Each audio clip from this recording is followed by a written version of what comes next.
All right, Chris Popper here in Bangor as Pebbles decides to bark as we start. And I'm joined by Josette Babineau, the head field hockey coach up in Orono. For our weekly coaches show. Coach, thanks so much for taking the time to join us. It's a tough weekend last weekend. A couple really close games against the number 17 team in the nation, losing 4-2 at BC, and then losing by a goal 2-1 at BU. Tell us about. Oh, I can't even talk. Talk to us. You talk about last weekend. Yeah, it was a demanding weekend for sure. I mean, two great programs. With BC, we knew obviously the speed of the game. I think we chatted last week. We knew that the speed would be high. I think that caught us a little bit in the game. But having said that, I think the players did do a good job of always battling back. Like we got scored on, and then we would get the game within one goal until the very end. So I think that still competed hard, but we did, uh, I guess, allow quite a few more opportunities. Like we got opened up a little bit in the BC game, and I think that it took a little bit of a toll on us physically, even though the following game was Sunday. The BU game, I think, is a game that really we had like the advantage in all the statistical categories, but we didn't generate really enough great opportunities in free play to score. And then the attack penalty corner unit, we had, I think, 10, it was like 10-3 maybe in our favor. Yeah, I don't big remember. advantage. Yeah. Yeah. And the plays were well executed for the most part, but just couldn't find the back of the net enough on that unit. I think the execution for the weekend for the penalty corner was a little bit low, both offensively and defensively, because defensively, the two goals for BU was off the penalty corner as well. I mean, having played field hockey a lifetime ago and watching up there, I mean, obviously, those penalty corners, you really have to try and take advantage of them when you get those opportunities. And when you're able to stuff them, it's a big lift for your team. Yeah. Definitely, especially I think like I said, we had several in a row, and I think we did score on, the goal that we did score was on one of the penalty corners, but I do think that it does lift the other team, obviously, if they think that they can stop you on the corner. And then, I think we only allowed like three, but two out of the three, ended up being goals and sometimes a little unlucky, but we talked about the penalty corner, how there's like multiple phases of it. There's the first play and then there's what happens after that. And I think on both of BU's goals off the corner, it was more so the second and third level of the play that sort of let us down in terms of I think we blocked the first shot on the first one, but the ball stayed inside the circle and they were able to get it to the far side of the goal and someone, was able to get a stick on it. So I think those redirections and those deflections in the side, are like just, I mean, they're things that we're just going to have to keep working on. The offensive corner, it has danger. And I think if you can just execute the play, get a stick on it. And I thought we weren't like as aggressive with the rebounding as I would have liked with the attack corner. Sometimes when you call like the direct shots, it's a little bit harder for the rebounding because the players have to sort of see where that shot is going before they can get themselves in position. And we had one corner at the end of the quarter where we were able to put all of our players inside the circle. And we called a direct shot, and the goalie saved it. And there was a pretty big rebound, but we just weren't able to get to the end of it. And sometimes that happens on, like I said, on the direct shot, but it is something that we're going to have to be better at to be more dangerous in that set piece. Well, yeah, I mean, so I assume you've worked on that throughout the week to try and improve both the offensive penalty corners and defensively as well.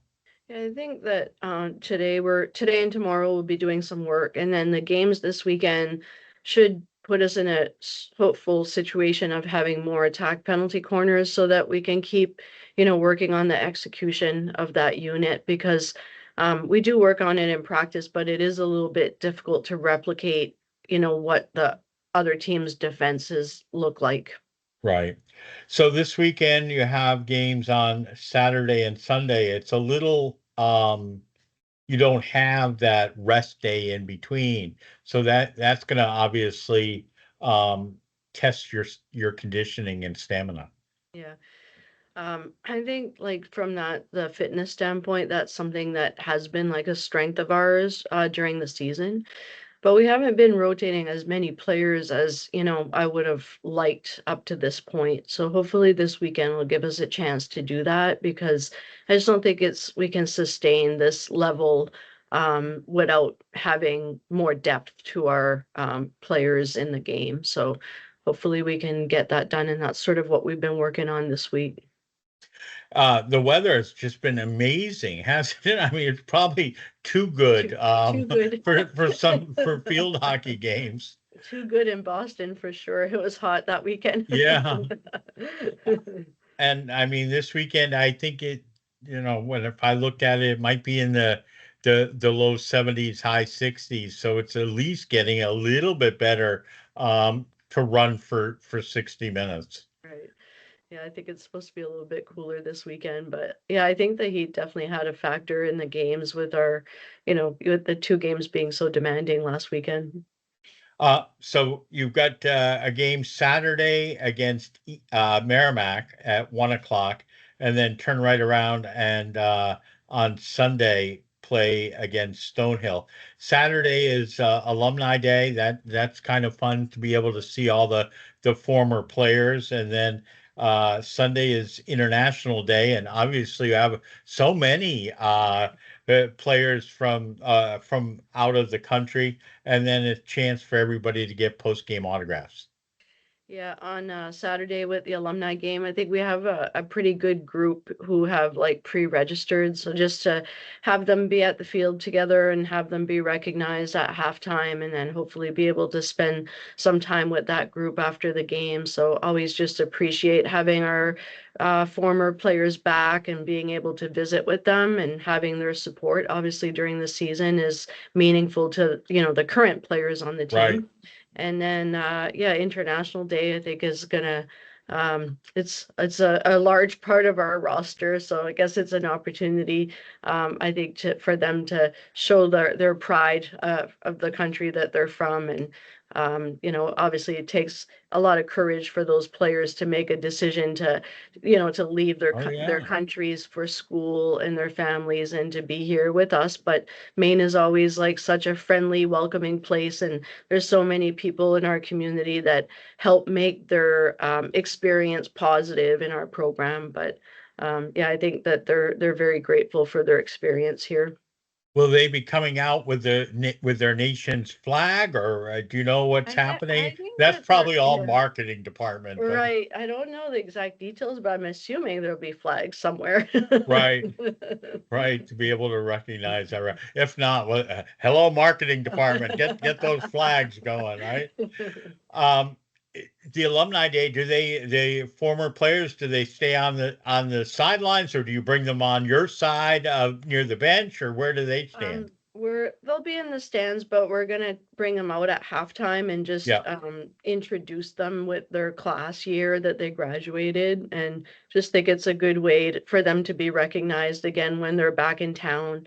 And I always like that when I go to the basketball games, and they often have events where they're recognizing like past teams. And Yes. sometimes with field hockey, it's a little bit difficult to do that because, outdoor sport, it's a little bit different. But we want to try to do that at our halftime for them as well. You know what the oldest year class I'm that pretty someone has sure. signed up? Yeah, I think like there's a few even from like class of like the 70s. So Wow, yeah, yeah, that's awesome. yeah, That's awesome. yeah. So, all right. So this Saturday and Sunday, field hockey back in action, and then of course, then it's two. Well, yeah, it's 2 weekends in a row. because then on at least the first weekend, first game, you're at you're hosting UVM, and again, that's Friends and Family Weekend and the Umpire Appreciation Weekend we Yeah. talked about last And week. the first conference game, so it's important Right. to have umpire appreciation. Exactly. Exactly. Now you've got the big gifts all set up for the umpires and everything. Right? Exactly. It's scary fast how it's going though, already thinking about having our first conference game coming up. Right. I mean, and what you've got a good non-conference record, 4-3 going in, and won both games at home. It's kind of nice to probably sleep at home, play at home. It's just much easier to do everything at home. Yeah, like the first trip to Chicago was like a 6 day trip, and this past weekend was like a 4 day trip. So yeah, it does get a little bit tiring on on the road. It is easier at home for sure. And it's even talking about the BU game and getting the win like that would have been a good win, especially away, right? Like those Right. games are a little bit harder, but yeah, definitely good to be home.